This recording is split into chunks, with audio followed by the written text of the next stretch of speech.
Buenos días. Buenos días, doctor. El día de ayer tuve un problema, ya superado. Habíamos estado hablando sobre la farmacología respiratoria. Hablamos de que la vía inhalatoria, ¿no? A través de los PUP, ¿no? Se podía dar una buena cantidad de fármaco, ¿no? Porque en la vía inhalatoria, en la respiración, se impregna el fármaco y no pasa a la circulación sistémica. Por lo tanto, en la vía inhalatoria, por estos ventiladores, existía pocos efectos adversos, ¿no? Y además, una rápida acción del fármaco. Poníamos un ejemplo del asma con beta-agonista que hacía el efecto inmediato. El paciente mejoraba, ¿no? Porque la vía inhalatoria era rápida. También habíamos hablado sobre conocer el tamaño de las partículas, ¿no? Porque partículas muy grandes, cuando el paciente inhala el fármaco, va a actuar en diversos lugares.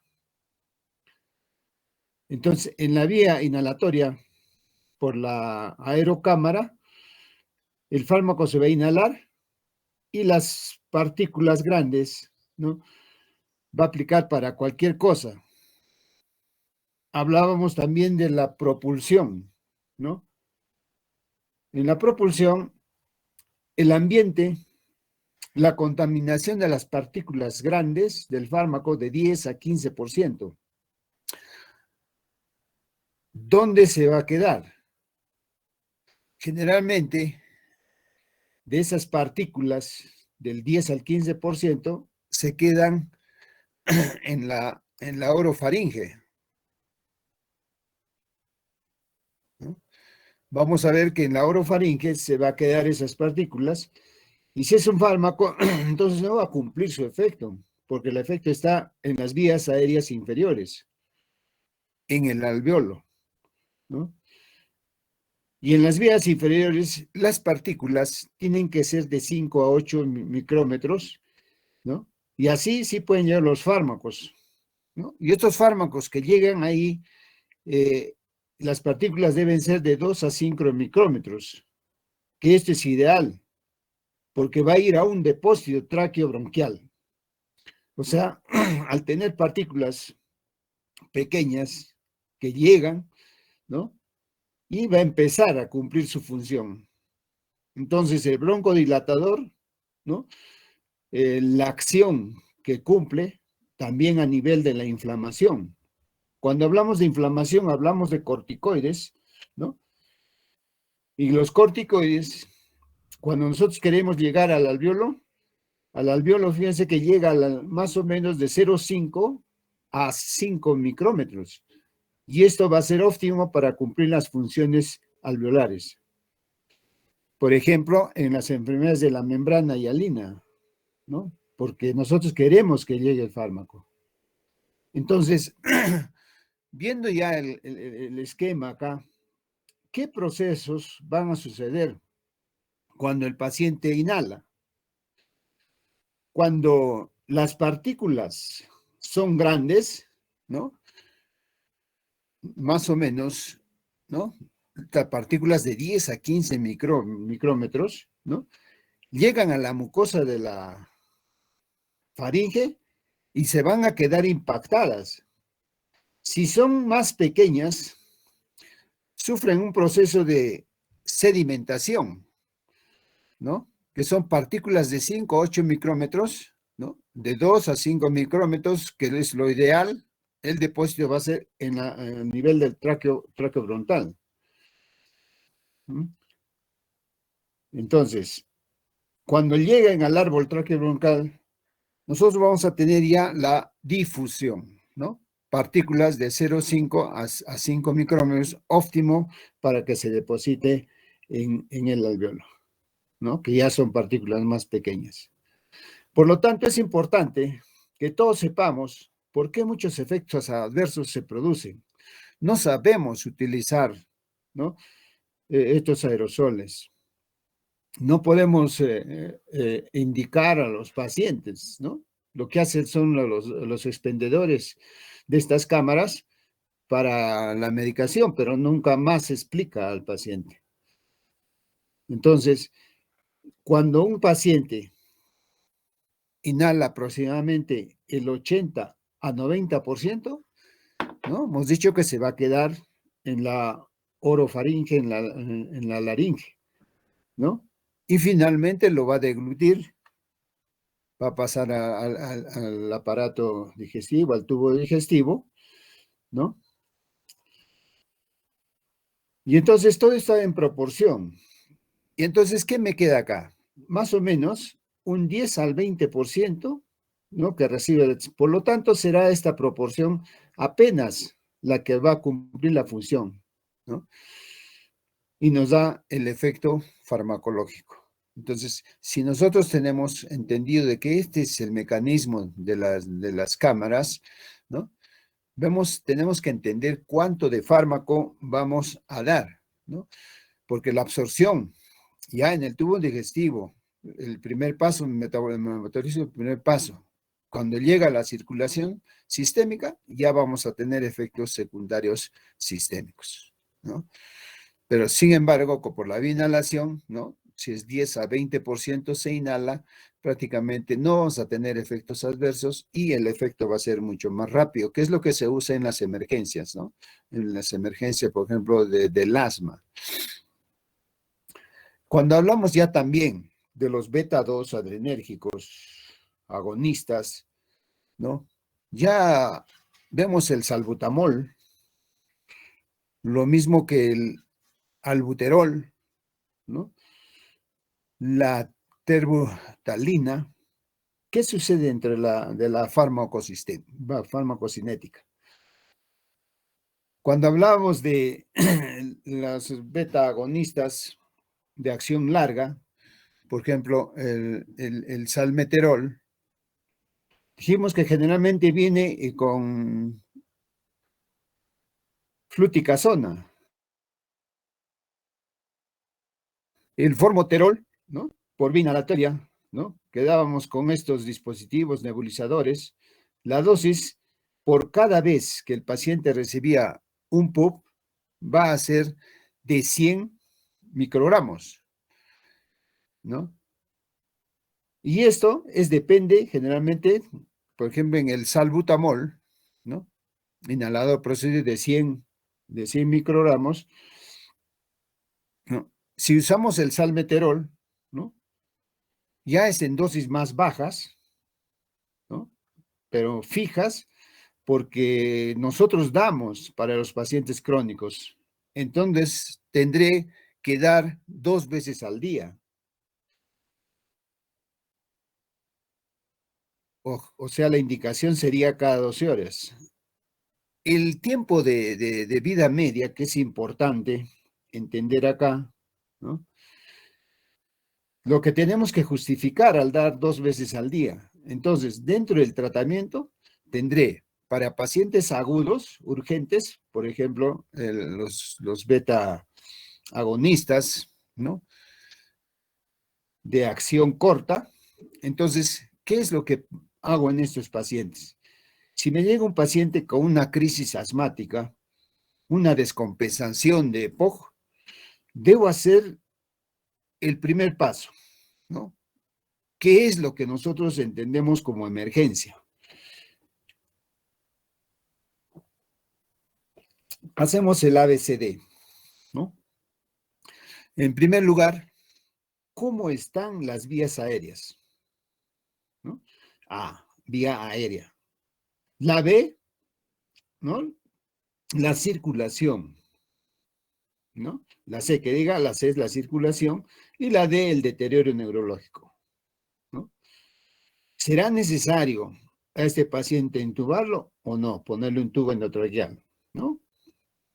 En base a eso, tengo que monitorizar al paciente, porque le voy a poner oxígeno, ¿no? Estos pacientes reciben oxígeno sí o sí.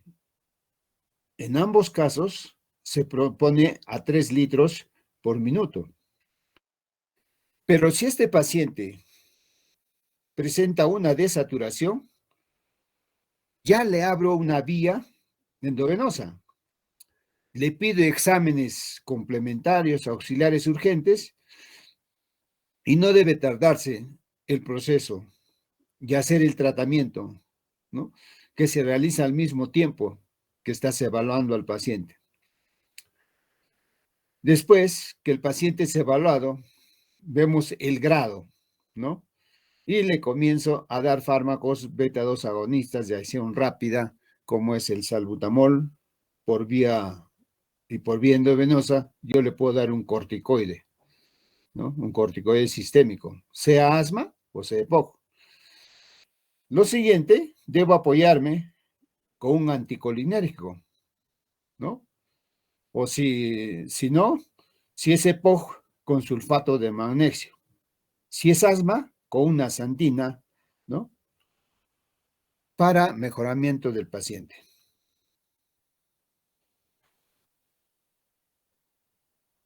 Como se ha comentado previamente, los receptores beta-2 están localizados, ¿no?, en otros órganos del cuerpo, donde los agonistas beta también producen su efecto, ¿no?, que va unido inmediatamente al efecto broncodilatador.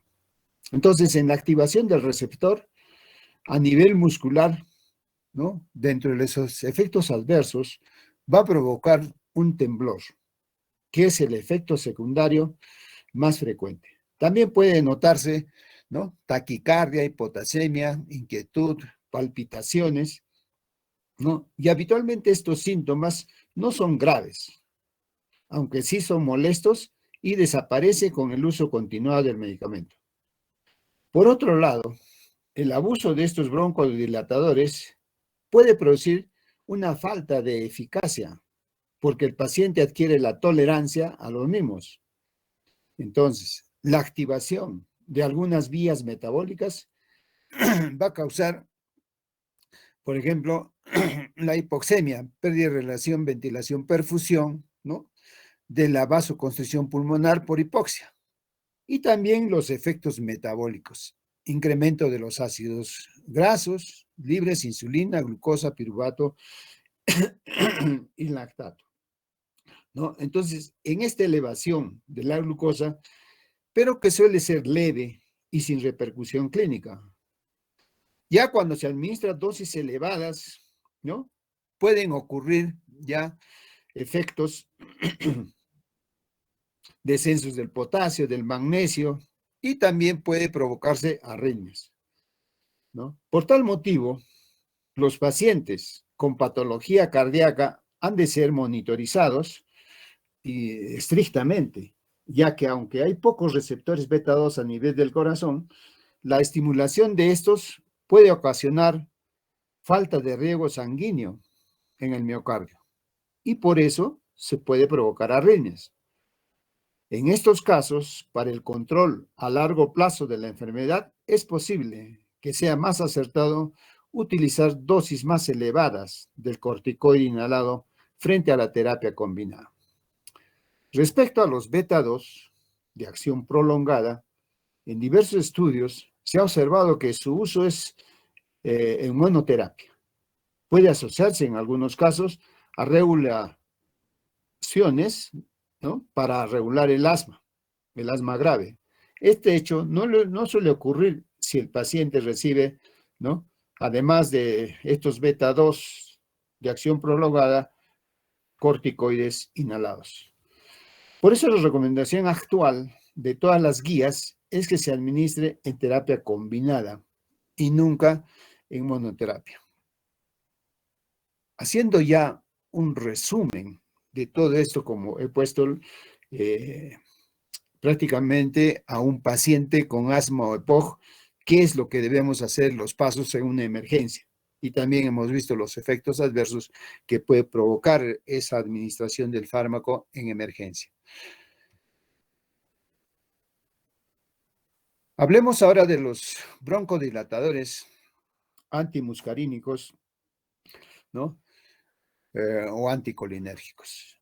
El músculo liso, ¿no? El músculo liso bronquial, sabemos nosotros que está controlado por fibras nerviosas, ¿no? Parasimpáticas y simpáticas, ¿no? Entonces, el parasimpático, ¿no?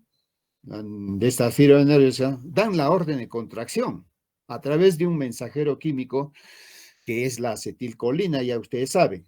Esta acetilcolina actúa también a otros niveles, promoviendo la producción de moco, ¿no? A nivel bronquial.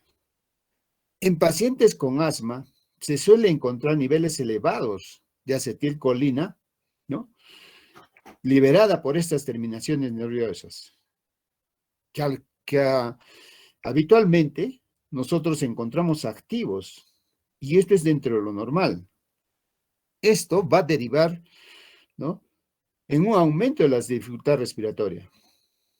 Cuando aumenta la acetilcolina, podemos presentar tos, podemos presentar aumento de las secreciones bronquiales. Además, si este estímulo se mantiene mucho tiempo, puede producirse cambios en el bronquio. Estos cambios a veces son irreversibles. Entonces, los broncodilatadores anticolinérgicos son fármacos inhalados que actúan impidiendo que la acetilcolina realice su función y por lo tanto mantiene el bronquio dilatado, lo que a su vez se traduce en una mejoría de los síntomas y una reducción de la producción de secreciones bronquiales, ¿no? En el asma, tanto el sistema parasimpático, ¿no? Miren acá, el bronquio contraído, exceso de secreción, disminución de la luz bronquial y va a haber disnea. Pero la acción simpática, beta 2, ¿no? Entonces vamos a ver qué va a revertir, ¿no? El bronco contraído, una broncodilatación. Estos son los otros broncodilatadores. Dentro de ellos vamos a tener los antimuscarínicos, anticolinérgicos. Tenemos el ipratropio, el tiotropio y oxitropio. Los que más se usan son el ipatropio y el tiotropio, ¿no? Y aquí vamos a ver que intervienen, ¿no?, los antagonistas de acción larga, ¿no? Habíamos visto en la anterior diapositiva que lo que vemos de acción prolongada, ¿no?, son antagonistas muscarínicos, ¿no? Por eso es útil el tiotropio en los pacientes con EPOC. Estos broncodilatadores son antagonistas competitivos de la unión de la acetilcolina a receptores colinérgicos muscarínicos, ¿no? Vamos a incluir acá los efectos broncoconstrictores y el aumento de secreciones traqueobroncales. También no tiene efectos sobre la broncoconstricción debido a medidas, ¿no?, a mediadores inflamatorios, como la histamina, los leucotrienos, ni tampoco en las células cebadas. Según la rapidez con la que actúan y la duración de su efecto, nosotros vamos a clasificar, ¿no?, los anticolinérgicos, ¿no?, de acción corta y los anticolinérgicos de acción prolongada. Actualmente, las presentaciones disponibles para el asma de estos fármacos son para el bromuro de ipatropio, ¿no?, tanto en monoterapia, en cartuchos precurizados y ampollas para nebulización, ¿no?, que vienen sus nombres comerciales como Atrovent, Atroaldo, ¿no?, y también en el hospital podemos encontrar como fármacos genéricos. También en terapia combinada con salbutamol, con ampollas, ¿no?, para la nebulización, ¿no?, de la combiprazal. Las presentaciones disponibles para el bromuro de tiotropio son solo en monoterapia, tanto en polvo seco, ¿no?, como en cartuchos presurizados, con los nombres comerciales de Espiriva, Gregal, Braltus, ¿no?, que vienen en polvo seco mediante cápsulas para la inhalación. Y la Espiriva y Respimat en cartuchos presurizados.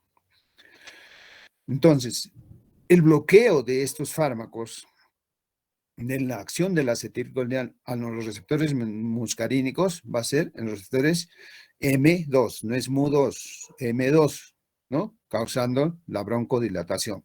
Y va a haber una disminución también de las secreciones mucosas bronquiales.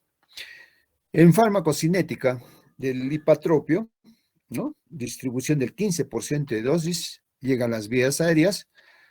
La farmacodinamia, inicio de la broncodilatación en 13 minutos, el efecto máximo en 1 hora y media, 2 horas, y la duración va a ser de 4 a 6 horas. Como hemos dicho, que las indicaciones, prevención del broncoespasmo en EPOC, enfisema y bronquitis crónicas, y también en asma bronquial. Si nosotros tenemos entendido ya este resumen que lo grafica acá, ¿no?, lo normal, la acetilcolina, el nervio vago, ¿no?, y el control del tono vagal. En la acetilcolina, la contracción intensa, ¿no?, en el nervio vago, la acetilcolina, más un antagonista muscarínico, ¿no? Vamos a tener esta acción de broncodilatación, pero si no, vamos a tener la contracción, pero va a ser menos intensa. Los efectos farmacológicos y usos terapéuticos. Los fármacos de la administración oral son capaces de bloquear o antagonizar los receptores M1, muscarínicos 1, muscarínicos 3. Aquí va a antagonizar la acción de la acetilcolina, impidiendo el incremento intracelular de GMP cíclico. Entonces, si nosotros tenemos entendido del M1, M3 y el GMP cíclico que se va a formar a través del GTP, ¿no?, entonces vamos a tener que en el músculo liso bronquial provoca broncodilatación, disminuye la secreción broncal sin afectar la capacidad mucociliar de los bronquios, como sí lo afecta la atropina, ¿no? Ya saben los efectos de la atropina como anticolinérgico. Entonces se administra por vía inhalatoria. Entonces tenemos la acetilcolina en los receptores M1 3, ¿no?, en las subunidades alfa, beta, gamma, ¿no?, la GDP, ¿no?, y la formación del GMP cíclico. También va a tener en los receptores metabolotrópicos el inositol trifosfato, ¿no? Va a actuar sobre el calcio, ¿no?, y este va a actuar en la proteína quinasa, por lo tanto, va a activarse esta proteína quinasa. Es un resumen como antagonistas muscarínicos el hipertropio, sobre los receptores muscarínicos, M1, M3, y también que producen broncodilatación, y los beta-2, antagonistas beta-2, el salbutamol, ¿no? Estos son los beta-2. El resultado final que podemos tener, una broncodilatación en pacientes con broncoconstricción, ¿no?, colinérgica, mediado por la acetilcolina. Tanto el bromuro de hipatropio como el tiotropio, hemos visto que tiene un efecto local y se traspasa en muy poca cantidad al torrente sanguíneo, por lo que los efectos adversos, efectos secundarios, no son habituales. El efecto adverso más frecuente, ¿no?, es la sequedad de la boca, ¿no? Además de cefaleas, náuseas, la sequedad de la boca es el más frecuente, y esto se debe a los efectos secundarios, ¿no?, sobre el sistema nervioso, ¿no?, que tiene. Y aunque el efecto secundario suele desaparecer espontáneamente sin interrumpir la medicación. Si los síntomas son muy molestos, desaparecen rápidamente tras la retirada del fármaco. Otros efectos adversos que se producen muy rara vez son los de la retención urinaria, molestias al orinar, alteraciones de la próstata, mareos, somnolencia, ¿no? Estreñimiento.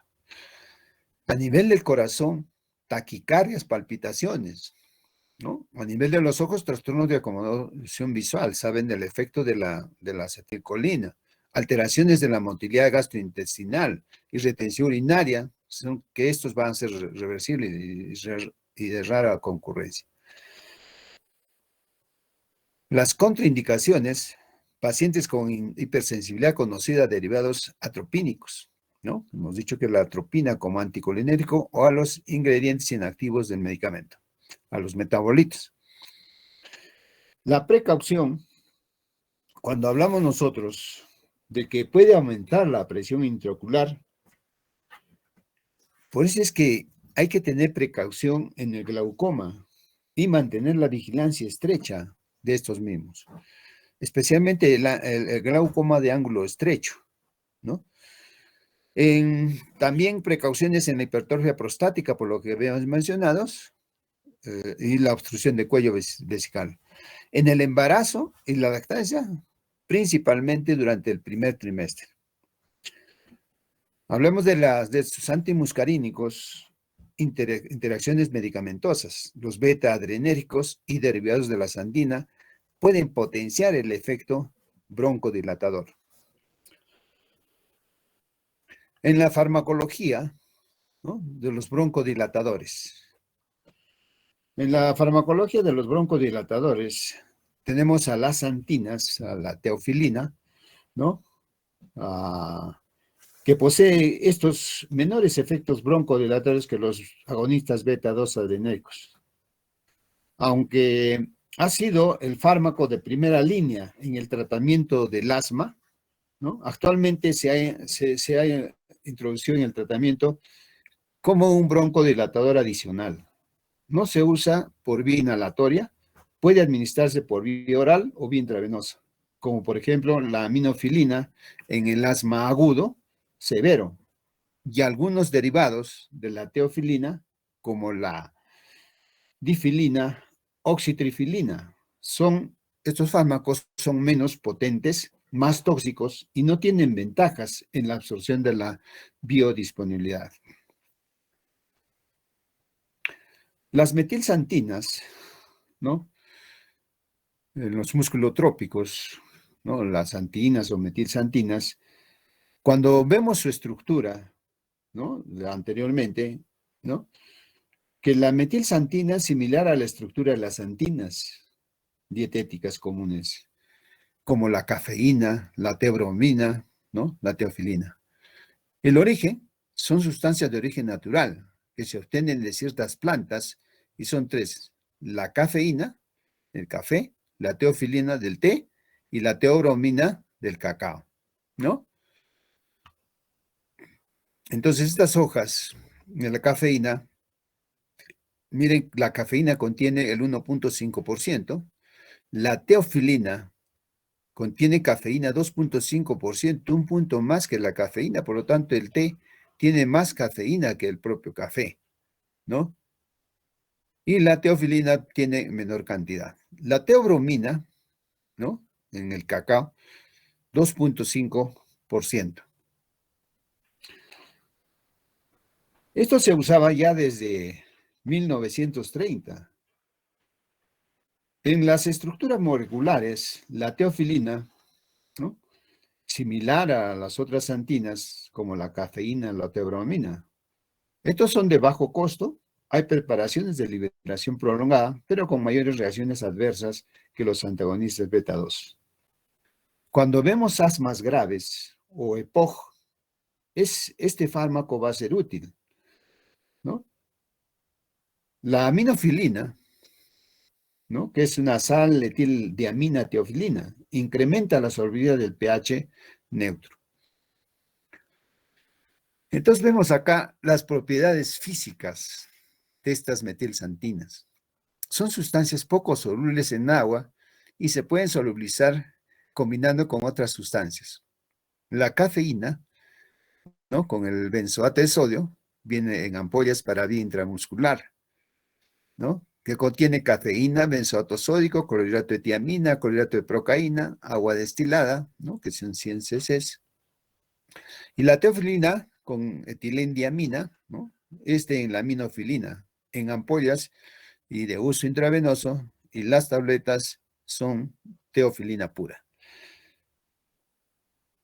El mecanismo de acción, ¿no? Generalmente en los libros encontramos, ¿no?, que la acción antiobstrucción de vías aéreas, por ejemplo, en el asma, es desconocido. Inicialmente, se pensó que el efecto broncodilatador era debido a la inhibición de la fosfodiesterasa con incremento de los niveles de AMP cíclico. Sin embargo, se ha demostrado que se necesitan altos niveles plasmáticos que exceda el rango terapéutico de 10 a 20 miligramos por litro. Entonces se propuso otro mecanismo de acción como el bloqueo de los receptores A1, ¿no?, de adenosina, que tampoco ocurre en las dosis terapéuticas. Y además, la emprofilina, que es un potente broncodilatador derivado de la teofilina, no bloquea los receptores de adenosina. Otro probable mecanismo de acción sería la inhibición de la liberación de calcio y las catecolaminas, ¿no? La teofilina, a diferencia de los agonistas beta-2 adrenérgicos, inhibe la respuesta tardía a los alergenos, sugiriendo esto con una acción antiinflamatoria que inhibía el edema submucoso en una respuesta tardía, pero no previene la hiperreactividad bronquial. Esa hiperreactividad bronquial que habíamos dicho que es por exposición a los alergenos o en pacientes con procesos obstructivos, ¿no? Tampoco inhibe la liberación de los mediadores de eosinófilos, que son proteínas básicas tóxicas para las células epiteliales de los broncos. En las células inflamatorias que estamos comentando, en los eosinófilos hay una disminución del número de células, por lo tanto hay un aumento de la mortalidad, aumento de la apoptosis. En los linfocitos T va una disminución de las citocinas, ¿no? En las células cebadas, disminución de los mediadores, en los macrófagos, disminución de las citocinas con la teofilina.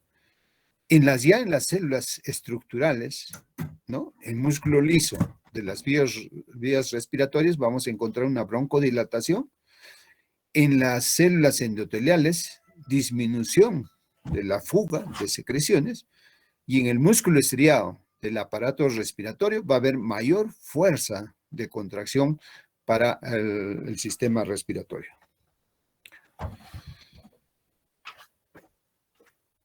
Tenemos los receptores beta-2, ¿no?, que se convierte activa, ¿no?, en el AMP cíclico, ¿no?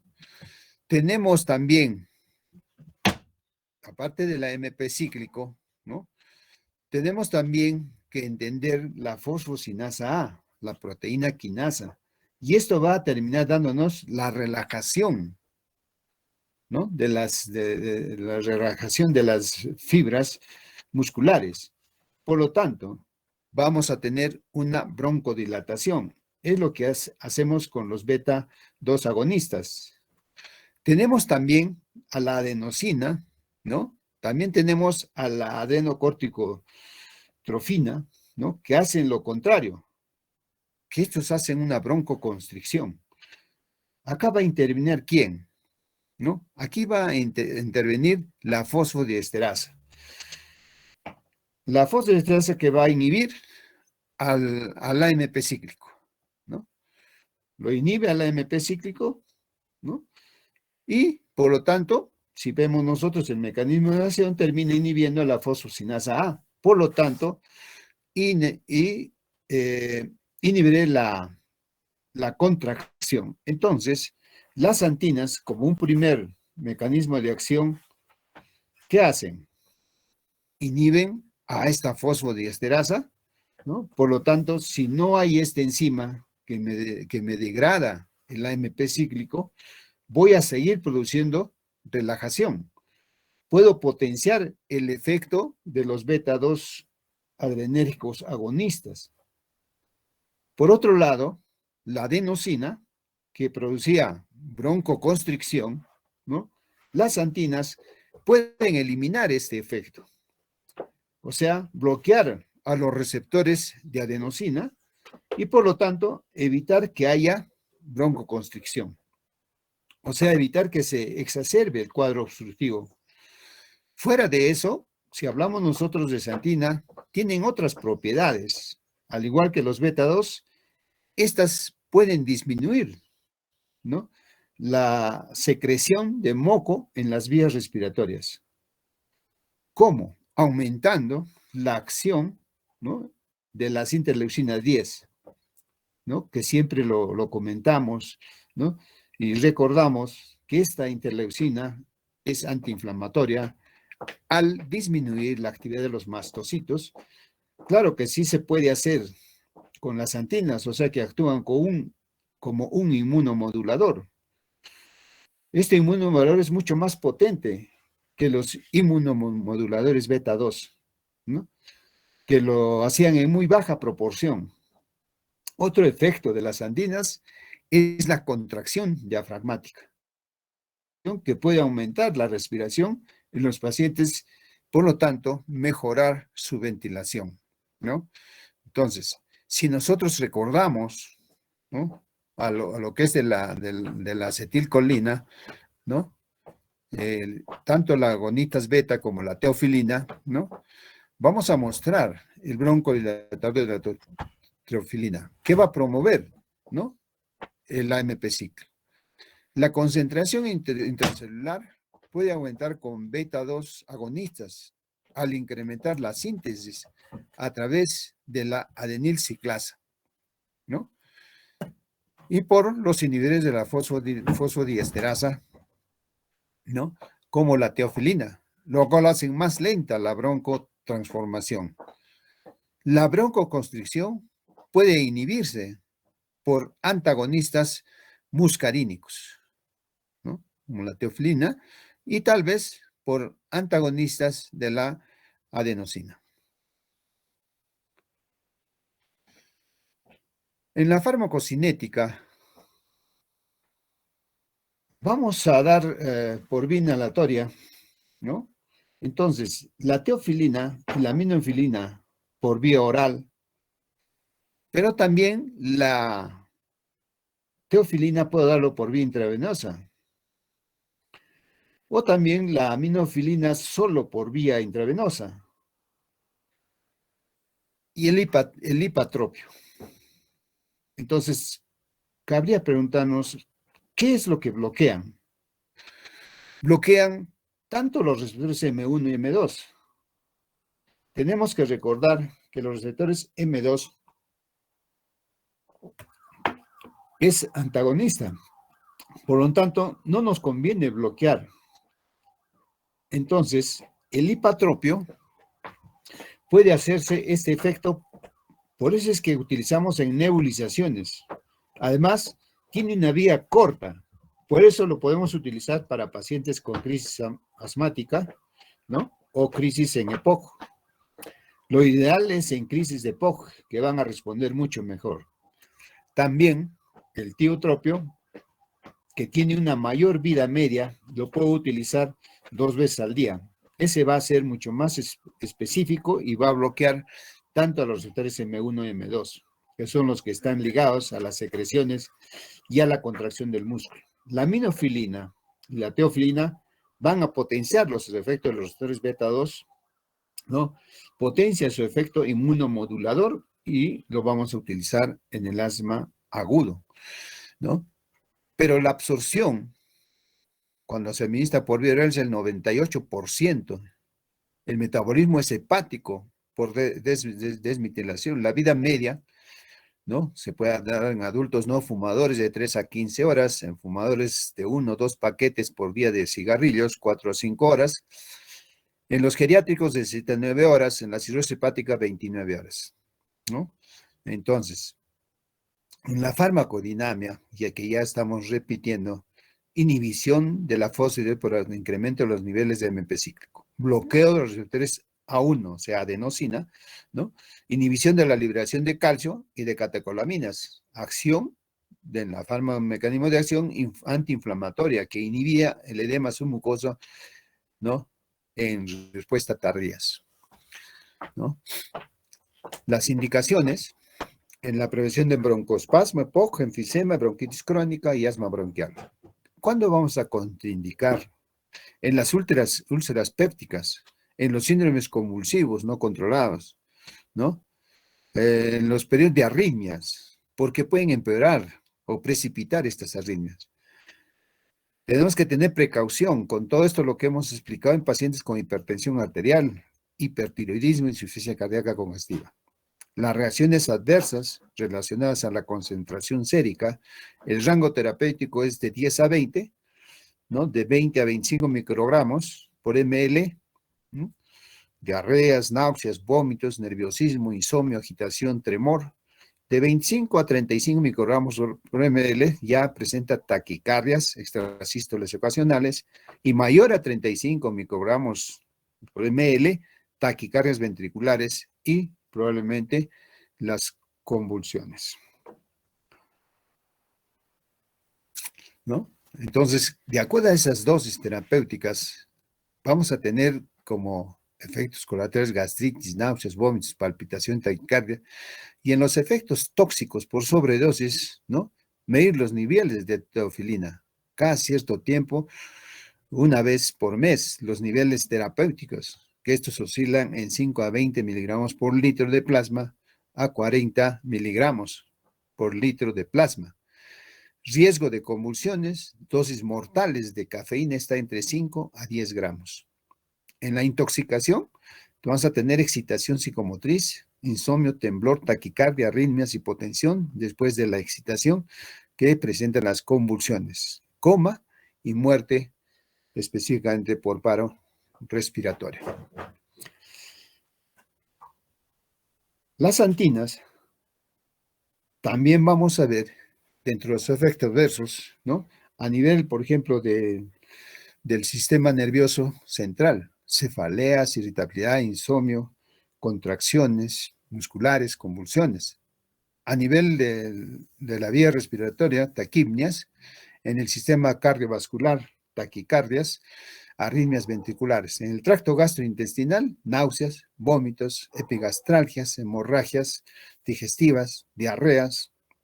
A nivel renal, albuminuria o puede también hematuria, ¿no? Cuando hablamos también en el tracto gastrointestinal, ¿no? Las dosis tóxicas también pueden producir un reflujo gastroesofágico, relajación de la musculatura lisa, pero del esfínter esofágico inferior, ¿no?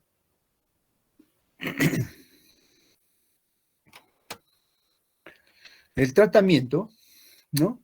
Suspensión del fármaco, pues se hace también lavado gástrico, y si hay convulsiones, las drogas anticonvulsivantes, sedantes, para tranquilizarlo, relajarlo. Puede haber dependencia, ¿no?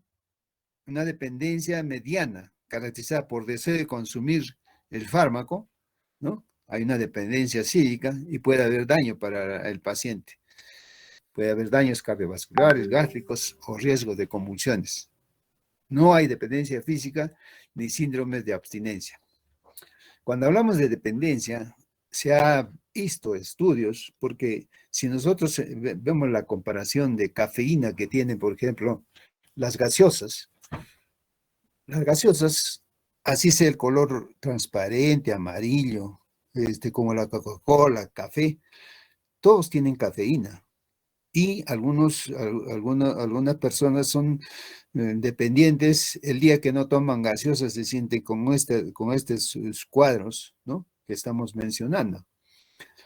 Pero ya el día de hoy ya ya a las gaseosas solo saborizantes nomás, ¿no? Les colocan.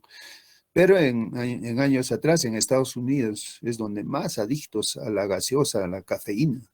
Incluso en los tratamientos eh, que se daba a los pacientes, por ejemplo, con cefaleas intensas, ¿no? Decían, agarra la Coca-Cola, ponla a la ventana, al sol, que se caliente y te lo tomas. O prepárate un café o un té y te lo tomas, ¿no? Hoy en día ya existen fármacos, ¿no? Que podemos darlos por vía inhalatoria, que es mucho más rápido, más efectivo. Y estas indicaciones de las antinas en el asma bronquial, teofilina, ¿no? El estatus asmático, aminofilina endovenoso, síndrome de apnea del sueño, ¿no? En recién nacidos estamos también la cafeína.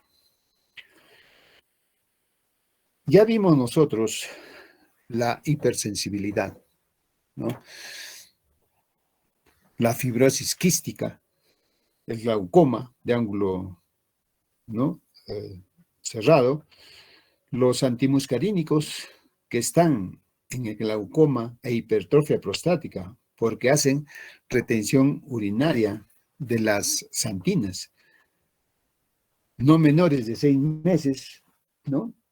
Las taquiarritmias, infartos recientes, ¿no? Mucho cuidado en los pacientes, por lo que es importante valorar y no tiene alguna patología, ¿no? Porque se puede empeorar el caso. En uso de las santinas, ¿no?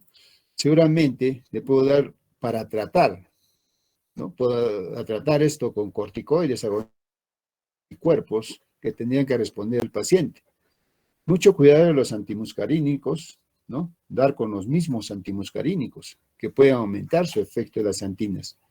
Disminuye con los beta bloqueantes, aumenta con la concentración de anticonceptivos orales, macrólidos, ¿no? Se disminuye con la carbamacetina, fenitoína, la rifampicina, ¿no? Y se disminuye muy rápido, ¿no? Las antinas.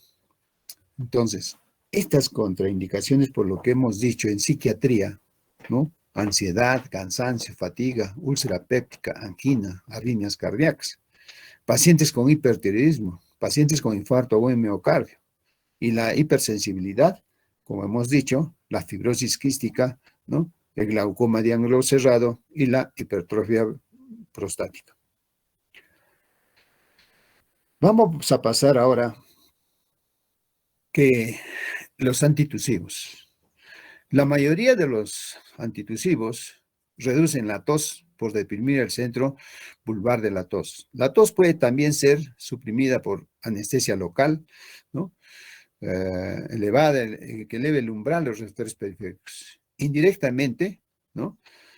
Por disminución de la secreción, que actúan como elemento estimulante, y de la broncoconstricción. Facilitación de la expulsión de las secreciones.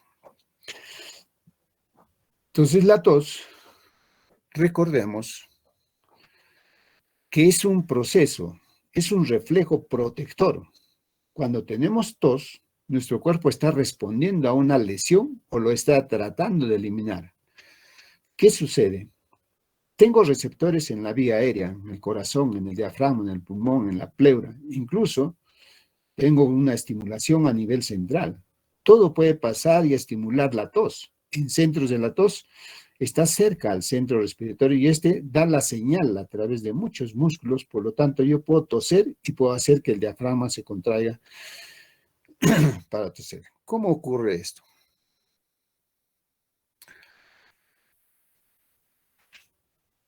Voy a tener fibras que van a recoger la información, ¿no? Por ejemplo, laringe, el árbol traqueobronquial, el canal auditivo, ¿no? La pleura, el pericardio, el esófago, el estómago, corazón. El paciente está con isquemia cardíaca, ¿no? Infartándose, y la única manifestación es que tenía la tos. Por eso es importante saber la correlación clínica, ¿no? Recibido por todos estos por ejemplo, a nivel de las respuestas reflejas autónomas pulmonares, ¿no? En la clínica autonómica, el reflejo axónico de la vía parasimpática, la sustancia P, el nervio vago, el, con broncoespasmo, reflejo, que va al nervio parasimpático postganglionar del plexo pulmonar, ¿no? Y tenemos ya, cuando hay irritantes, la liberación de acetilcolina.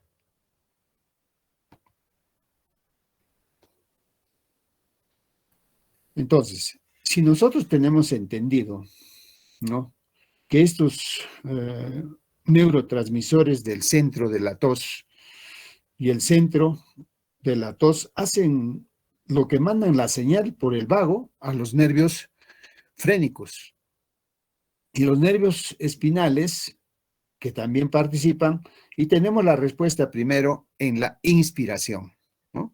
En la inspiración, la apertura de la glotis, que se expande el tórax y disminuye la resistencia.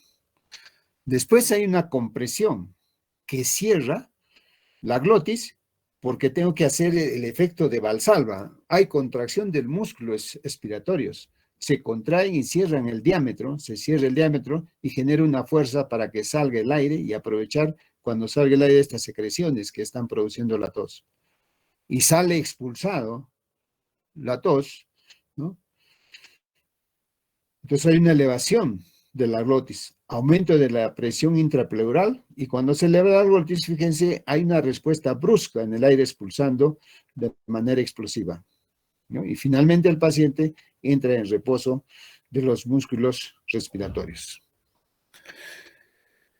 Entonces, cuando se inicia, ¿no?, en la mucosa, los receptores de estiramiento, ¿no?, el centro neumotáxico y otros grupos neuronales dispersos en el encéfalo.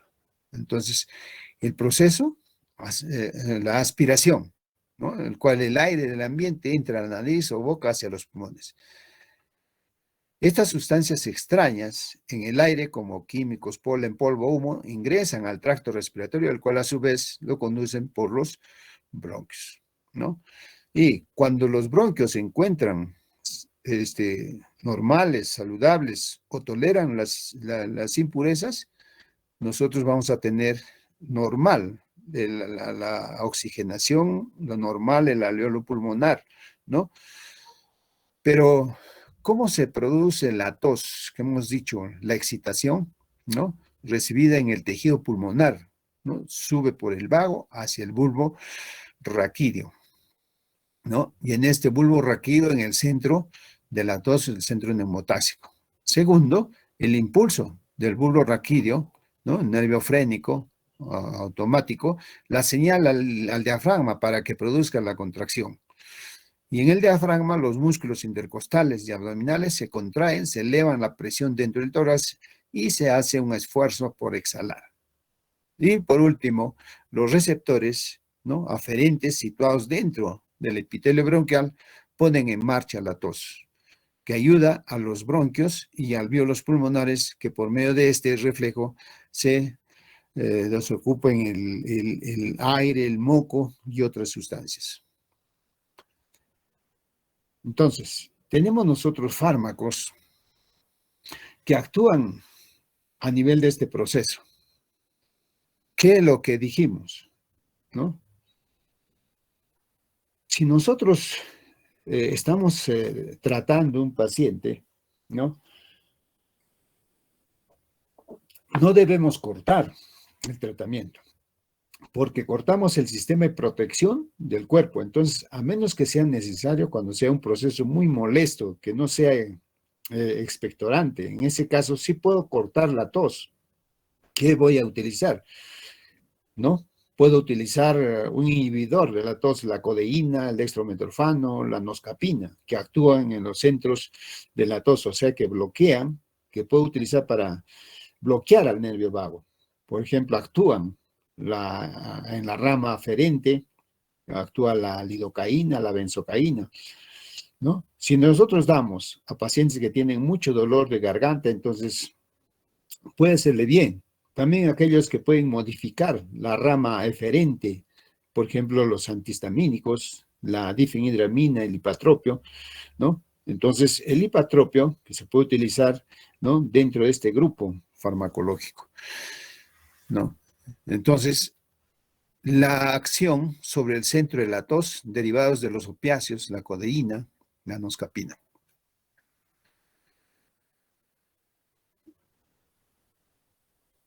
Las acciones farmacológicas, ¿no?, de los antitusivos a nivel central acentúan el reflejo de la tos, deprimen el centro de la tos y algunas neuronas relacionadas a este reflejo. Hay que recordar que también atraviesan la barrera hematoencefálica. Se produce también somnolencia, el dextrometorfano y la codeína, en especial a los niños, por lo que se da a mayores de 12 años, en especial el dextrometorfano. En la farmacocinética, su administración es por vía oral, ¿no? Casi todos. Por vía intramuscular, la codeína, la clobutinol y los preparados son en ampollas. Hemos dicho que atraviesan la barrera hematoencefálica, atraviesan la placenta, aparecen en la leche materna, son metabolizados en el hígado y su duración es de 4 a 6 horas en la farmacocinética. En los efectos adversos, ¿no?, estamos encontrando somnolencia, gastritis, náuseas y vómitos, ¿no? Pero estos son dependencias de la codeína. Las indicaciones en el tratamiento de la tos deben ir solos en casos de tos seca. Si el paciente tiene tos húmeda, es decir, con secreciones, generalmente se combina con antitusivos con un expectorante, o sea, el tratamiento combinado, ¿no? La dosis máxima en adultos es 120 miligramos por día de 6 a 12 años, ¿no? 60 miligramos por día. Y de 2 a 6 años, 30 miligramos por día. ¿Qué interacciones tienen los antitusivos con los inhibidores de la monoaminoxidasa? Pueden dar crisis adrenérgicas, mareos. También en las interacciones con los antihipertensivos, también los antipsicóticos, ¿no?, en el coma, interacciones también con depresiones a nivel, fármacos a nivel central. En los expectorantes,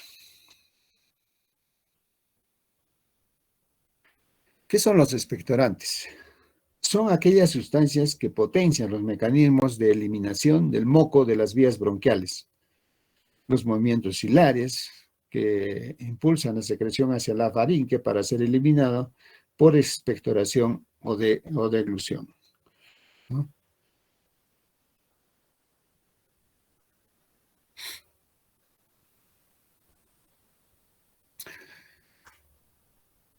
Si nosotros vemos también, ¿no?, ya el mecanismo de acción, ¿no?, y la clasificación, ¿no?, podemos hablar que los expectorantes pueden actuar a distintas maneras, ¿no? En los receptores M3, ¿no?, que se encuentran localizados en glandulas mucosas de la vía bronquial, y su inhibición conduce a una reducción del exceso de secreción. Tenemos la clasificación, le dije, de expectorantes de acción directa, expectorantes de acción refleja y expectorantes de acción mixta o lo que llamamos combinada, ¿no? Entonces, eso es teniendo en cuenta el mecanismo de acción, ¿no? Los de expectorantes de acción directa, ¿no?, los aceites esenciales, bálsamos, sulfonamidas, anhídrido carbónico, vapor de agua, vapores de etanol. Expectorantes de acción refleja, saponinas, compuestos de amonio citrato de sodio, potasio, acetato de potasio, y expectorantes de acción mixta, derivados iodados. A pesar de que no existe pruebas convincentes acerca de la capacidad de la mayoría de estos fármacos para inducir o mejorar la expectoración, la producción de la tos forzada en parte del paciente facilita la expectoración y hará así el tratamiento sea más eficaz. En la farmacocinética, ¿no?, de estos expectorantes, por ejemplo, reflejos, son administrados por vía oral o parenteral. intravenosa o intramuscular. El metabolismo se hace en el hígado y la duración de estos efectos es breve, de 4 a 6 horas. Eso es apropiado para combinar con antitusivos. Las indicaciones y el tratamiento de procesos bronquiales. El mecanismo de acción, ¿no? Irrita la mucosa gástrica, estimulando el nervio vago, y por acción refleja produce un aumento de las secreciones o líquidos del tracto respiratorio. El cloruro de amonio es el menos irritante de la mucosa gástrica. Además, debido a que se desdobla el amonio, ion hidrógeno y cloruro, aumenta la diuresis para eliminar el cloruro de sodio y el amonio.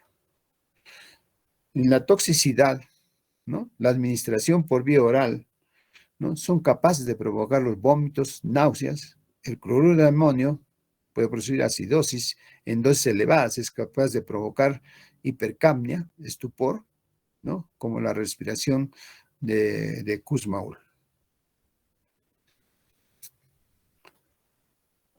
Los expectorantes eh, que hablamos de acción directa, ¿no? Habíamos dicho que eran aceites esenciales, bálsamos, sulfonamidas, anhídrido carbónico, vapor de agua, vapores de etanol, actúan de modo directo en las células caliciformes bronquiales, ¿no? Entonces, son administrados por vía oral y parenteral. Llegan a la mucosa bronquial a través de la circulación sanguínea, secretado por las células de la mucosa bronquial, irritan ligeramente a la mucosa, lo que aumenta la secreción para eliminar haciéndole más líquida. Los expectorantes de acción indirecta, ¿no? Necesitamos administrar por vía oral. Llegan al estómago, tienen que irritar ligeramente las terminaciones nerviosas del vago y hay que por vía refleja aumentar la secreción del bronquio notablemente. En la clasificación, ¿no? Expectorantes de acción directa, esenciales de aceite, bálsamos, compuestos sintéticos, ¿no? En los esenciales de aceite, principalmente, ¿no? Las esencias de eucalipto, trenetina, esencias de las agujas de pino, bueno, eso ya lo encontramos en los bálsamos, ¿no? Por ejemplo, el alcohol tolú o benjuí, los compuestos sintéticos, ya la bromexina, ¿no? Que se encuentra en 160 miligramos, 80 miligramos en jarabes, y la bromexona, ¿no? ¿Cuál es el mecanismo de acción de los expectorantes? Los aceites esenciales tienen acción directa sobre las células del tracto respiratorio. Por ello también su eliminación se da por esa vía. La bromexina destruye las fibras de los mucopolisacáridos. Por lo tanto, tiene una acción mucolítica. La toxicidad de los expectorantes, ¿no? Los aceites esenciales en dosis elevadas provocan náuseas, vómitos, diarrea. Pueden también provocar albuminuria, pueden provocar hematuria, excitación psíquica, delirios, convulsiones, coma y puede provocar la muerte. La bromexina puede provocar y producir un ardor epigástrico, náuseas, mareos, sudoración. Por eso es importante valorar el estado a nivel gástrico. En los expectorantes mixtos, que son los expectorantes más fluidificantes, hay pacientes que les cuesta expectorar. Entonces tenemos que facilitar la expectoración. Lo más importante es la fluidificación del moco, ¿no? ¿Y qué hacemos? Hidratamos al paciente y también le hacemos fisioterapia, ¿no? Los vapores duran poco tiempo, media hora. Entonces es importante que este paciente reciba fisioterapia. Y también, ¿no? Esta combinación de fármacos, la viscoelasticidad de la secreción normal depende principalmente del contenido de agua y de las glucoproteínas o mucinas de alto peso molecular, ¿no? Y ahí tenemos las fórmulas de estas sustancias que el agua tiene 95%, glucoproteínas 2, proteínas 1, tiene inmunoglobulina, lisocimas, lactoferrina, lípidos, ¿no? Sales inorgánicos. Lo que más utilizamos, ¿no? Son el yoduro potásico y el yoduro sódico, ¿no? Estos expectorantes aumentan la secreción acuosa de las glándulas submucosas, al igual que las glándulas salivales, y también de la mucosa nasal. Su acción puede ser directa o por estimulación del reflejo vagal gastropulmonar. Se va a eliminar en parte por la mucosa de las vías respiratorias, donde también pueden ejercer cierta acción mucolítica. Su eficacia en la clínica humana tampoco es constante. El mayor beneficio se ha observado en el asma bronquial, sobre todo, ¿no? En el asma bronquial infantil con secreción hiperviscosa. La fluidificación del tapón bronquial puede hacerse con el paciente cuando ha mejorado, al menos subjetivamente. La dosis de yoduro de potasio por vía oral es de 1.5, ¿no? a 3 veces al día, ¿no? Que debe administrarse con, bueno, con jugos, líquidos, y su eficacia cuando hay que hacerse, evidentemente, ¿no? Y al cabo de una semana. Puede producir molestias gastrointestinales, rinorrea y alteraciones tiroideas, ¿no? La eficacia no se ha demostrado. Las reacciones adversas al trastornos gastrointestinales, rinorrea, reacciones de iodismo, alteraciones tiroideas, bocio, en las administraciones crónicas. El guayacolato de glicerilo, ¿no? Es el éter glicerilo de guayacol. Al parecer, en la secreción bronquial a las pocas horas de su administración oral, va a reducir la mucosidad, ¿no? del esputo.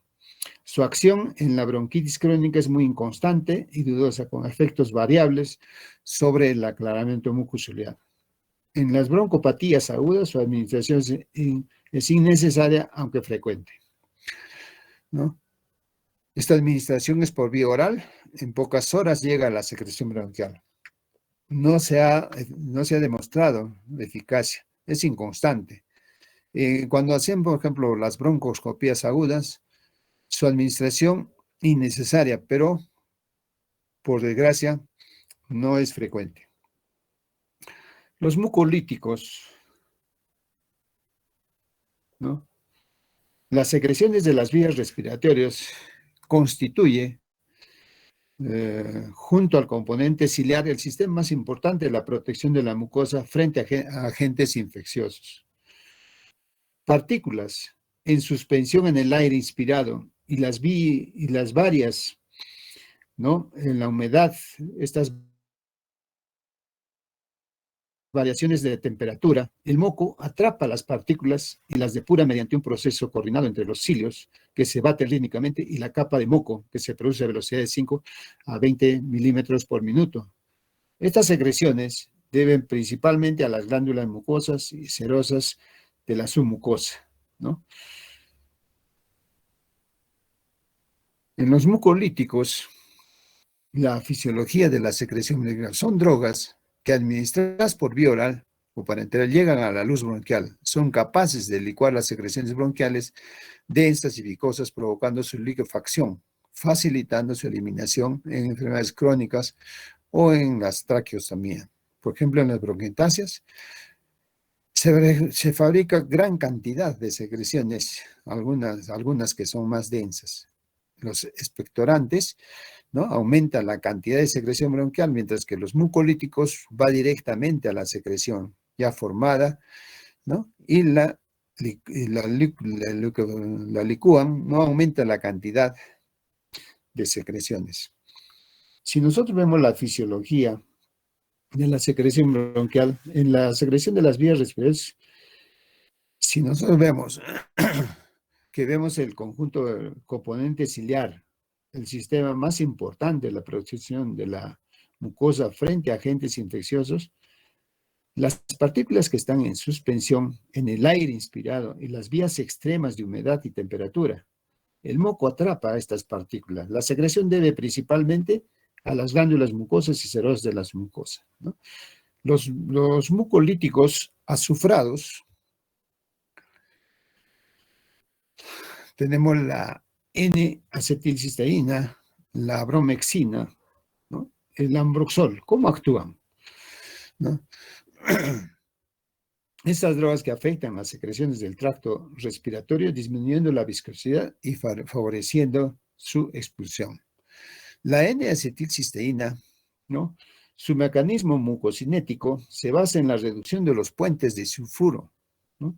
Fragmenta las cadenas de mucina, de inmunoglobulina A y la ceroalbúmina, ¿no? Entonces, esta reducción de las mucoproteínas de la secreción bronquial van a ser responsables del mantenimiento de la estructura terciaria de la glucoproteína.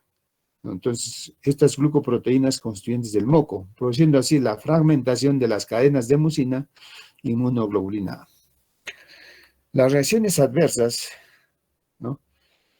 A los trastornos gastrointestinales, náuseas, vómitos, urticarias, acúfenos, cefalea, rinorea.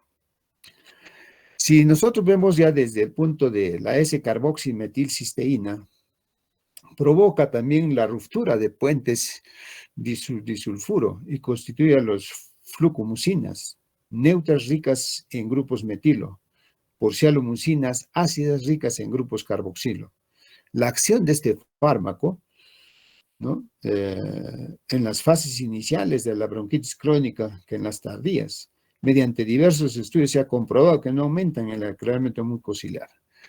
La bromexina, ¿no? Con respecto a su mecanismo de acción, cabe señalar que tiene propiedades mucocinéticas, ¿no? Alteran el trama fibrilar de los mucopolisacáridos ácidos y también se le ha atribuido propiedades como antitusígeno y estimulante del centro respiratorio. También podemos mencionar al ambroxol, uno de los metabolitos activos de la bromexina. El ambroxol posee mayor potencia que la propia bromexina. En la farmacocinética, los mucolíticos pueden ser administrados por vía oral o por vía inhalatoria con nebulizaciones, ¿no? La traqueostomía puede administrar por vía intramuscular, vía intravenosa, la bromexina. Tiene los 4 tipos de preparación. Estas drogas son metabolizadas a nivel hepático y la duración de los efectos de 6 a 8 horas, ¿no? Estos fármacos, a nivel de la paciente que están con traqueostomía, ¿no? Se puede aplicar por las nebulizaciones. El efecto adverso son pocos, pero puede por hipersensibilidad, en especial a la acetilcisteína. Las indicaciones en procesos crónicos, ¿no? Con secreciones densas, o sea, las bronquiectasias, las bronquitis crónicas, la traqueostomía. La acetilcisteína es en intoxicación por paracetamol. Ahora vamos a pasar a los fármacos antiinflamatorios. Los fármacos antiinflamatorios en la farmacología pulmonar, especialmente en las inflamaciones. Vamos a ver los corticoides inhalados, los estabilizadores de los mastocitos o las cromonas y los agentes leucotrienos, ¿no? Vamos a ver los corticoides. Si nosotros vemos la acción de los corticoides inhalados en este tipo inflamatorio con disminución de la transcripción génica de procesos inflamatorios, o sea, disminuyen el factor nuclear, el factor beta, ¿no? Al disminuir la interleucina 1. Vamos a ver también que el factor de necrosis tumoral, el factor de crecimiento de granulocitos, si nos damos cuenta, aumentan todos los efectos antiinflamatorios. Por ejemplo, aumentan la lipocortina, aumentan la interleucina 10, o sea, tienen un efecto antiinflamatorio. No solo a nivel del ácido araquidónico, sino también tienen efecto antiinflamatorio, ¿no? En todo lo que conlleva a la activación o desencadena la cascada de la inflamación en los tejidos. Tenemos acá la beclometasona y la fluticasona, la budesonida, que son los que más, ¿no? se utiliza. Después tenemos a la triamcinolona flunisolida, ¿no? Después tenemos la prednisona, metilprednisona, ¿no? Y la hidrocortisona, ¿no? La vía de administración, como vemos, es inhalatoria, ¿no? La mayoría de sus fármacos. Los corticoides inhalados. Y cuando hablamos de dosis, ¿no? Hablamos también de los fármacos, ¿no? En las reacciones adversas. En la vía inhalatoria, ¿no? Las reacciones adversas de estos corticoides inhalados tenemos leves y pocos frecuentes. Tenemos la disfonía, irritabilidad de la garganta, efectos inmunosupresores, y ahí es donde podemos entender las candidiasis en la orofaringe. Por vía oral o parenteral, efectos adversos por acción sistémica. La hipertensión arterial, la osteoporosis, diabetes mellitus, las miopatías, atrofias cutáneas, cataratas, aumento de peso, ¿no? Síndrome de Cushing, supresión del eje hipotálamo hipoficiario en la glándula suprarrenal, incremento de la sensibilidad a infecciones. ¿Cuál va a ser las interacciones de los corticoides? Por vía inhalatoria no se ha descrito, la vía oral o parenteral, la insulina, ¿no? Los antidiabéticos orales y otros antagonistas de las hipoglucemiantes. No administrar simultáneamente con diuréticos que provocan pérdida del potasio. Con los salicilatos, ¿no? Facilita el metabolismo y la eliminación. Con los inductores de sus metabolismos, la rifampicina, la fenitoína, barbitúricos. Disminuyen también la absorción oral, inhibiendo el efecto de la colestiramina o también del colestipol. Las aplicaciones terapéuticas, por vía inhalatoria, ¿no? Por vía oral o parenteral, ¿no? Por vía inhalatoria, que hemos dicho que es más rápido y mucho más eficaz, ¿no? En el asma crónica, disminuye las exacerbaciones, en la hiperreactividad bronquial, ¿no? Van a incrementar el calibre. En la vía oral o parenteral, tratamiento del asma persistente grave, riesgo-beneficio ya también en emergencias.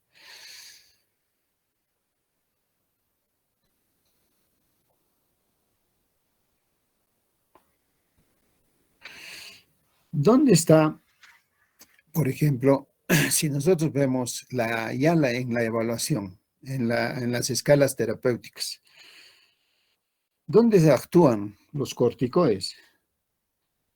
Los corticoides, cuando vemos su acción en los cuadros sistémicos, en crisis agudas, por ejemplo, en el asma, ¿no?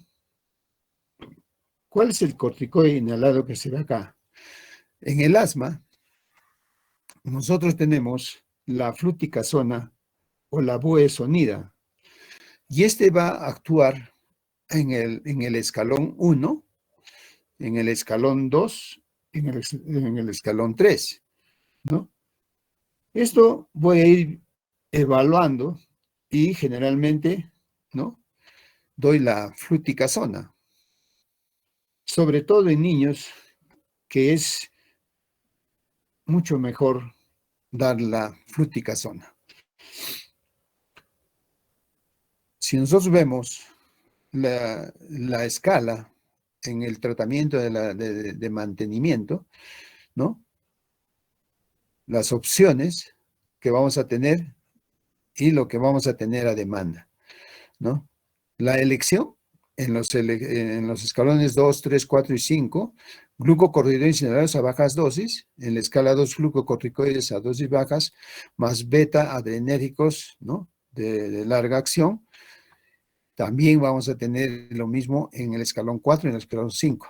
Y en el escalón 6 ya es el tratamiento del escalón anterior, del 5, más biológicos según los fenotipos. Ya tenemos acá al omalizumab, mepolizumab, reslizumab, ¿no? Vamos a hablar de esto ya cuando hablemos de los fármacos, ¿no? De leucotrienos. En las otras opciones que tenemos en el escalón 3, en el escalón 4, ¿no? Y en el escalón 6, ¿no? Leucotrienos, antileucotrienos. En el escalón 5 ya no tenemos, lo que sí tenemos en las opciones que podemos tener el tiotropio, ¿no? Antileucotrienos y o la teofilina, o la acitromicina ya como antibiótico, ¿no? Entonces, este es un control, estos escalones de control, escalones terapéuticos, ¿no? Lo que tenemos que tener entendido que es educación, control ambiental, tratamiento de rinitis y otras comorbilidades.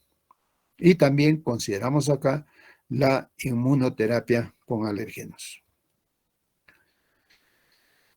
Los estabilizadores de mastocitos, ¿no? O también llamado cromonas, el cromoglicato sódico. Este agente, utilizado en aerosol, puede prevenir y controlar el asma en muchos pacientes, aunque es menos efectivo que los esteroides inhalados, ¿no? Entonces, los estabilizadores de membrana inhiben las respuestas agudas al aire frío, ejercicios. Las dosis son de 8 a 12 inhalaciones por día, ¿no? Con, con estos ventiladores. En el mecanismo de acción, ¿no? De los estabilizadores mastocitos o cromonas, no se conoce completamente. Este agente inhibe la degranulación de los mastocitos. Por ello, bloquean la respuesta inmediata a alergenos o al ejercicio. También, ¿no? La respuesta posterior de hiperreactividad bronquial, las evidencias sugieren que el cromoglicato de sodio además puede actuar sobre otras células inflamatorias, como los macrófagos, los eosinófilos, y también es capaz de inhibir las respuestas neurales. Esas respuestas neurales que habíamos visto anteriormente, mediadas por las bradicininas en las fibras C sensoriales de la vía aérea. Entonces, si nosotros vemos que inhiben las respuestas agudas al aire frío, el cromoglicato sódico, el Intal, damos de 20 a 40 miligramos 3 a 4 veces al día, las dosis máximas de 6 nebulizaciones. Si a los 3 meses de uso no existe una buena respuesta terapéutica, se debe suspender el tratamiento. El nedocromil sódico, ¿no? Que también es una cromona, se utiliza en nebulizador 2 miligramos, ¿no? De nebulización, o sea, 2 cada 6 a 12 horas. ¿Cuáles serían los efectos, ¿no? Del cromoglicato sódico? Nosotros vemos que protege los estímulos de broncoconstricción directos como el ejercicio, ¿no? Es una droga antiinflamatoria de primera línea. En niños se utiliza generalmente 2 miligramos en aerosoles o 20 miligramos en polvo inhalatoria 4 veces al día. En tercer lugar, en la inflamación de las vías aéreas, tenemos los agentes antileucotrienos, ¿no? Son agonistas de los receptores leucotrienos de 4, ¿no? LT. El monteluzcat, safirluzcat, antagonistas de este receptor de leucotrienos. Aquí actúan a través de inhibidores de la lipoxigenasa, ¿no? 5. El sileutón, inhibidor de la síntesis de leucotrienos, ¿no? Inhibidores de la 5-lipoxigenasa, y estos son metabolizados en el hígado. Y el sileutón es utilizado en el asma, inducido por el ácido acetil salicílico. El mecanismo de acción: en cualquier proceso inflamatorio, agudo o crónico, hay lesiones de membranas celulares. Cuando hay lesiones de membranas celulares, estos conducen a la producción de metabolitos de ácido araquidónico a través de los fosfolípidos de la membrana. ¿Quién actúa acá? La fosfolipasa A2, lo que contribuye a un aumento de calcio intracelular y, en general, el estallido oxidativo. Al iniciar el proceso inflamatorio, se liberan aminas vasoactivas como la histamina, la serotonina, neuropéptidos como la sustancia P, citocinas como la interleucina 1, la interleucina 10, y se activan factores del complemento presentes en el plasma, así como el factor activador de plaquetas. Entonces, todo esto anterior lleva a la expresión clínica habitual de ardor, rubor, edema, ¿no? La triada de Lewis, y dolor en el sitio de la inflamación. Diferentes sistemas involucrados se van a activar en conjunto, actuando sobre enzimas presentes en las membranas celulares, como la adenosina trifosfato ATPasa, la lipoxigenasa, la ciclooxigenasa, ¿no? Lo que altera la permeabilidad celular y favorece el edema. Se producen también prostaglandinas de diversas series que contribuirán a mayor grado de inflamación y a la presencia de dolor, ¿no? Efectos farmacológicos de los leucotrienos, ¿no? Disminuyen la broncoconstricción, ¿no?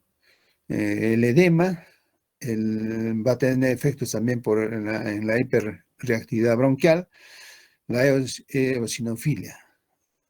La eficacia es menor que los beta-2 adrenérgicos y los corticosteroides. Se suele administrar junto con, para lograr el efecto aditivo, junto con los otros fármacos que habíamos visto en las tablas de evaluación. La farmacocinética, lo vía oral, efecto máximo de 2 a 4 horas. Los alimentos, reducir la vía disponible, elevación de la unión a las proteínas, ¿no? Metabolización en el hígado. Las reacciones adversas, cefaleas, efectos gastrointestinales, ¿no? Que son en el síndrome de Churg, inflamación de vasos sanguíneos en pulmones. No está claro si es la causa de los corticoides al administrar simultáneamente a los leucotrienos o también retirarlo. En cuanto a las aplicaciones clínicas, el Safirluzcan, ¿no? Oral, que es de 20 miligramos 2 veces al día, es eficaz en el manejo del asma, reduciendo los síntomas y la necesidad de beta-agonistas. Tiene eficacia comparable al cromoglicato sódico, ¿no? Aunque se necesita experiencia para determinar cuál es su lugar de la terapia del asma y otras enfermedades. Por ejemplo, en las enfermedades cutáneas no alérgicas, ¿no? Y alérgicas. El Safirluzcan es un antagonista del receptor de los leucotrienos, ¿no? Es efectivo para el tratamiento de mantenimiento del asma leve moderado. Si se toma con alimentos, disminuye notablemente la biodisponibilidad. Puede tener interacciones con problemas con otros fármacos, probablemente porque inhiben la metabolización de otros fármacos como la warfarina, los corticoides. Por otro lado, la terfenadina, la eritromicina, la teofilina inhiben la metabolización del Safirluzcan. Los corticoides en general siguen siendo el tratamiento de elección.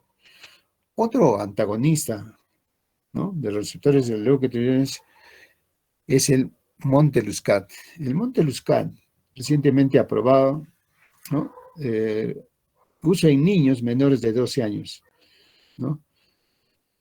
Se administra una sola vez al día por vía oral, ¿no? El Monteluzcat es un antagonista de receptores leucotrienos recientemente aprobado por la FDA. El Xileuto, ¿no?, es una liberación extendida de 1200 miligramos 2 veces al día. Estos, el Monteluzcat y el Safirluzcat, son fármacos alternativos en el asma persistente leve. Y los tres en el tratamiento, ¿sí?, añadido a los corticoides inhalados en formas más graves en el asma. El Ocrelizumab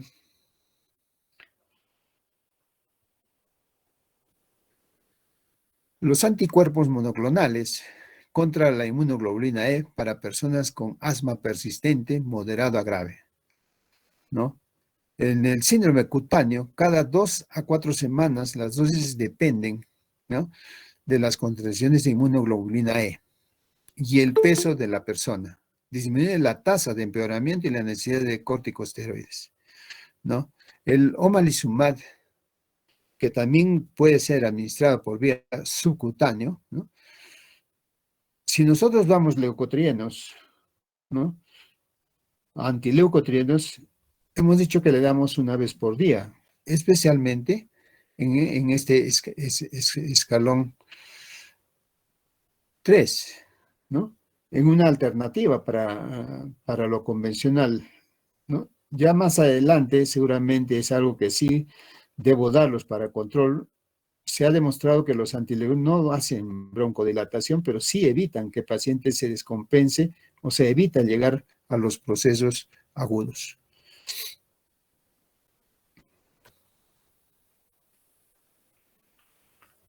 La valoración de todos estos pasos, entonces, si es asmático, le damos santinas, la teofilina o la aminofilina.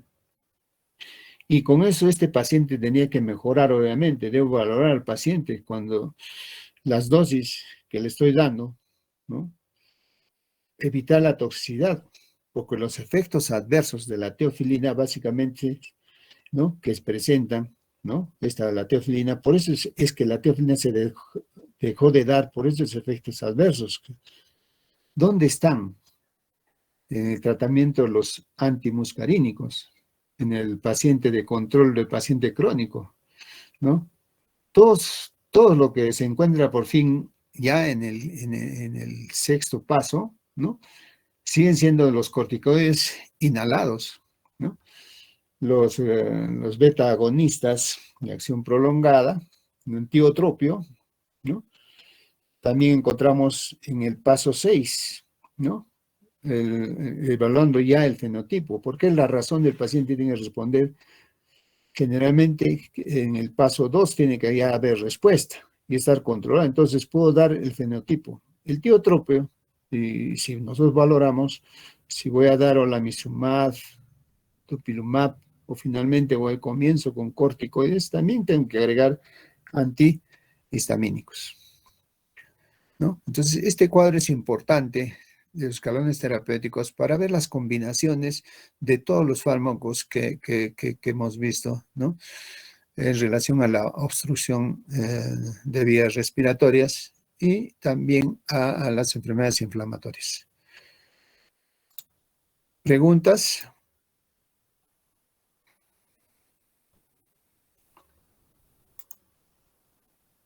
Si no hay preguntas, muchísimas gracias. Hasta el día, creo que tienen prácticas mañana, ¿no? Hasta mañana.